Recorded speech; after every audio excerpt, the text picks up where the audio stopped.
ಅಕ್ರಮ ಹಣ ವರ್ಗಾವಣೆ ಮತ್ತು ಆದಾಯಕ್ಕೂ ಮೀರಿದಂಥ ಆಸ್ತಿ ಗಳಿಕೆ ಆರೋಪದಲ್ಲಿ ಚಿತ್ರದುರ್ಗದ ಕಾಂಗ್ರೆಸ್ ಶಾಸಕ ವೀರೇಂದ್ರ ಪಪ್ಪಿ ಅವರ ಬಂಧನ ಆಗಿದೆ. ಇವರು ಅಕ್ರಮ ಬೆಟ್ಟಿಂಗ್ ಕೇಸ್ನಲ್ಲಿ ವೀರೇಂದ್ರ ಪಪ್ಪಿ ಅವರ ಬಂಧನ ಆಗಿದೆ ಇಡಿ ಅಧಿಕಾರಿಗಳಿಂದ.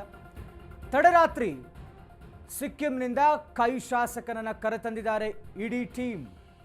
ಇಂದು 10 ಗಂಟೆ ನಂತರ ಜಡ್ಜ್ ಎದುರು ಹಾಜರುಪಡಿಸುವಂತಹ ಸಾಧ್ಯತೆ ಇದೆ. ಸದ್ಯ ಬೆಂಗಳೂರಿನ ಇಡಿ ಕಚೇರಿಯಲ್ಲಿ ಶಾಸಕ ವೀರೇಂದ್ರ ಪಪ್ಪಿ ಇದ್ದಾರೆ. ಚಿತ್ರದುರ್ಗದ ಕೈ ಶಾಸಕ ತಡರಾತ್ರಿ ಬೌರಿಂಗ್ ಹಾಸ್ಪಿಟಲ್ನಲ್ಲಿ ವೈದ್ಯಕೀಯ ಪರೀಕ್ಷೆ ಕೂಡ ಆಗಿದೆ. ಯಲಹಂಕದ ಜಡ್ಜ್ ನಿವಾಸಕ್ಕೆ ಇವತ್ತು ಇಡಿ ಅಧಿಕಾರಿಗಳು ಇವರನ್ನು ಕರೆದುಕೊಂಡು ಹೋಗ್ತಾರೆ. ವೀರೇಂದ್ರ ಪಪ್ಪಿ ಅವರನ್ನ ಕಸ್ಟಡಿಗೆ ಕೇಳಲಿದ್ದಾರೆ ಇಡಿ ಅಧಿಕಾರಿಗಳು. ಕೈ ಶಾಸಕನ ಮನೆಯಲ್ಲಿ ನಗದು, ವಿದೇಶಿ ಕರೆನ್ಸಿ ಮತ್ತು ಭಾರೀ ಚಿನ್ನ ಪತ್ತೆಯಾಗಿದೆ. ಕೋಟಿ ಕೋಟಿ ಹಣ ಅಕ್ರಮ ಬೆಟ್ಟಿಂಗ್ ಕೇಸಲ್ಲಿ ವೀರೇಂದ್ರ ಪಪ್ಪಿ ಬಂಧನ ಆಗಿದ್ದಾರೆ. ನಿನ್ನೆ ಸಿಕ್ಕಿಂನಿಂದ ಈತನನ್ನು ಕರ್ಕೊಂಬಂದಿದ್ದಾರೆ. ಸದ್ಯಕ್ಕೆ ಬೆಂಗಳೂರಿನ ಇಡಿ ಕಚೇರಿಯಲ್ಲಿದ್ದಾರೆ. ಇವತ್ತು 10 ಗಂಟೆ ನಂತರದಲ್ಲಿ ಯಲಹಂಕದ ಜಡ್ಜ್ ನಿವಾಸಕ್ಕೆ ಕರೆದುಕೊಂಡು ಹೋಗ್ತಾರೆ. ಜಡ್ಜ್ ಎದುರು ಹಾಜರುಪಡಿಸ್ತಾರೆ.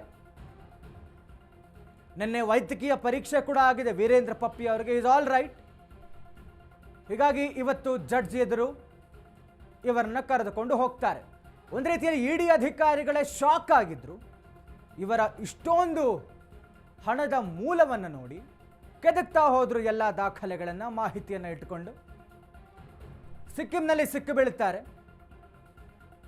ಕಾಂಗ್ರೆಸ್ ಶಾಸಕ ಚಿತ್ರದುರ್ಗದ ವೀರೇಂದ್ರ ಪಪ್ಪಿ ಪಾಪ ಮೊದಲನೇ ಸರ್ತಿ MLA ಆಗಿದ್ದಾರೆ. MLA ಆಗಿ ದುಡ್ಡು ಮಾಡಿಕೊಂಡ್ರು ಅಥವಾ ಮುಂಚೆನೇ ಏನಾದ್ರು ಒಳ್ಳೆ ರೀತಿಯಲ್ಲಿ ಬಿಸ್ನೆಸ್ ಮಾಡಿಕೊಂಡು ದುಡ್ಡು ಮಾಡ್ಕೊಂಡಿದ್ರು. ಪಾಪ ಇಡಿ ಅಧಿಕಾರಿಗಳ ಕಣ್ಣಿಗೆ ಬಿದ್ದಿದ್ದಾರೆ. ಈಗ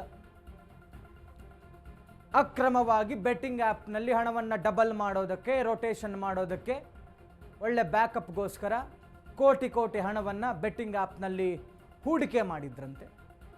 ಮನೆಯಲ್ಲೂ ಕೂಡ ಕೋಟಿ ಕೋಟಿ ನಗದು, ವಿದೇಶಿ ಕರೆನ್ಸಿ, ಚಿನ್ನ ಎಲ್ಲವೂ ಪತ್ತೆ ಆಗಿದೆ.